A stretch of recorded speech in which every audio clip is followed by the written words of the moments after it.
एक राजा था, उस राजा के एक बहुत ही बुद्धिमान मंत्री था। उसकी किसी कारण से मृत्यु हो गई। उसके दो बेटे थे। वो दोनों बेटे अपने पिता की जो बौद्धिक क्षमता थी, जो बौद्धिक पूंजी थी, धरोहर थी, उन उसको उन्होंने बहुत अच्छी तरह समझा था, जाना था। तो एक दिन राजा सोचने लगा कि मेरे मंत्री बहुत अच्छा था, चला गया, लेकिन इसके बच्चे भी बहुत होनहार हैं, इनको बुला करके अपन अच्छा पद दे देते हैं, मंत्री का ही पद दे देते हैं, ताकि ये अपने को राजकाज में सहयोग करे। राजा ने उन दोनों को बुलाया तो वहां के जो अन्य सभासद थे, सामान्य तौर पर समस्या स्वयं में, ये मानव जहां बैठता है एक दूसरे की टांग खींचना स्वाभाविक है, राजाओं के भी ऐसा ही होता था।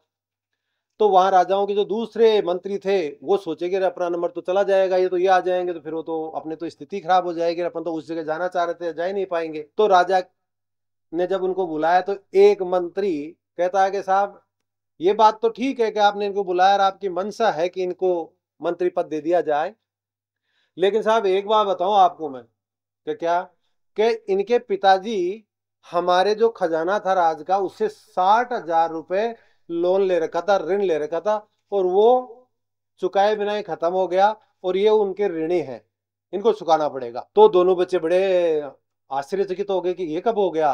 अपने तो कभी बताया नहीं पिताजी ने कि 60,000 का लोन है राज्य के कोष से। तो उन्होंने सोचा कि हमारे साथ में कुछ न कुछ बदमाशी हो रही है, सब करते हैं आजकल, आजकल तो सभी कर रहे हैं। तो उन दोनों ने कहा कि ठीक है महाराज, सही कह रहे हैं ये मंत्री जी, 60,000 का लोन है, लेकिन हम एक आपसे गुजारिश करते हैं, आप हमें अपनी छत्र छाया में रख करके हमें कमा के खाने का और चुकाने का अवसर दे दो।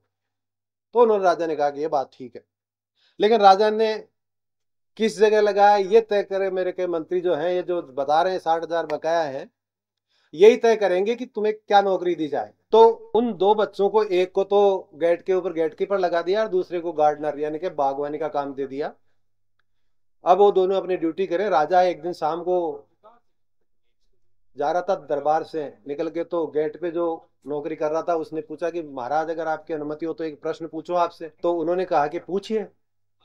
कि आप एक बात बताओ, इस दुनिया में सबसे बड़ी चीज क्या है? तो राजा ने कहा, मैंने तो ऐसा कभी सोचा ही नहीं कि सबसे बड़ी चीज क्या है, मैं तो सोचता हूँ वही सबसे बड़ा हूँ। तो दूसरे दिन राज दरबार में बैठे और सारे मंत्रियों को कहा कि मुझे ये बताओ, इस दुनिया में सबसे बड़ी चीज क्या है? जब आपको सबको पता है। किसी ने कहा, जिसके पास पैसा खूब है ना, वो सबसे बड़ी चीज है। किसी ने कहा, जिसके पास बड़ा मकान है, जैसे आपके पास महल है।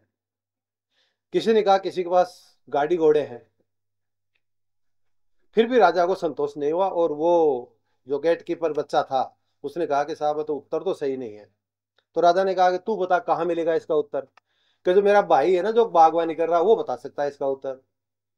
तो क्या, ठीक है, उसको बुलाओ। तो राजा ने बुलाया दरबार में। उसने पूछा कि भाई ये बता, तेरे भाई ये कह रहा है कि दुनिया में सबसे बड़ी चीज क्या है? तो उसने कहा कि साहब, दुनिया में सबसे बड़ी चीज व्यक्ति के बात जो करता है ना, जो बात का मोल है ना, वो सबसे बड़ा है। अगर व्यक्ति अपनी बात के ऊपर अडिग रहता है, इससे बड़ी कोई चीज इस दुनिया में नहीं है। दिल पे हाथ रख के सोचना, हम अपनी बात पे कितना अडिग रहते हैं, उस पे डटे रहते हैं और उसको सही साबित करते हैं। जैसे रतन टाटा ने कहा था ना, कि मैं सही निर्णय लेने में विश्वास नहीं करता, मैं निर्णय लेके उसको सही साबित करने में विश्वास करता हूं। आपका भी यही होना चाहिए। या तो निर्णय मत लीजिए, और निर्णय ले लो तो बात के धनी बनो। तो जो बात का धनी है, जो बात है उस पर टिकता है, वो सबसे बड़ी चीज है। तो राजा ने मान लिया, सारे सभासदों ने मान लिया। उन्होंने कहा, बात ठीक है साहब, ये बच्चा सही कह रहा है कि दुनिया में सबसे बड़ी व्यक्ति की जुबान है। अगर जुबान दे दी तो उस पर टिकेंगे। आजकल तो टिकते ही नहीं है, रोजाना ही देखता हूं मैं, आप भी देखते हो, कोई मोल ही नहीं है बात का। 2-3 दिन गुजरे, उस बच्चे ने फिर कहा, महाराज एक बात और पूछना चाहता हूं आपको। कि क्या? कहा, आपको ये तो पता लग गया कि सबसे बड़ी चीज आदमी की जुबान होती है, लेकिन ये रहती कहाँ है? ये चीज रहती कहाँ है? कहीं तो रहती होगी ना। तो प्रश्न पूछा, मंत्रियों ने नहीं बताया जवाब, तो तेरे भाई को ही बुला, वही बताएगा आप तो जवाब। तो भाई ने आया कि साहब, जबान रहती है जो प्रतिष्ठित व्यक्ति है उसके पास रहती है। जो व्यक्ति जुबान का धनी है, प्रतिष्ठा है जिसकी, उसके पास जबान रहती है, क्योंकि प्रतिष्ठा वही प्राप्त कर सकता है जो अपने जबान का धनी हो।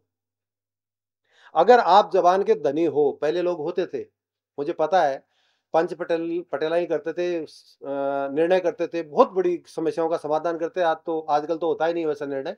वो बहुत अच्छा निर्णय करते थे, सही करते थे, सोच समझ के करते थे, और जो कर देते थे उसकी फिर पालना भी होती थी। आजकल तो होती ही नहीं है, जजमेंट पारित हो जाते हैं, पालना ही नहीं होती। सब मान गए कि इस बच्चे ने ये भी जवाब सही दिया है कि जबान यानी कि शब्द उसी व्यक्ति का महत्वपूर्ण है, उसी के पास रहता है जो जुबान का धनी है। 2-3 दिन पास हुए और उसने तीसरा प्रश्न फिर पूछा कि महाराज अनुमति हो तो तीसरा प्रश्न और पूछो, आखिरी प्रश्न है मेरा। कि क्या? कि साहब आपको ये भी पता लग गया कि दुनिया में सबसे बड़ी चीज क्या है, ये भी पता लग गया वो चीज रहती कहाँ है।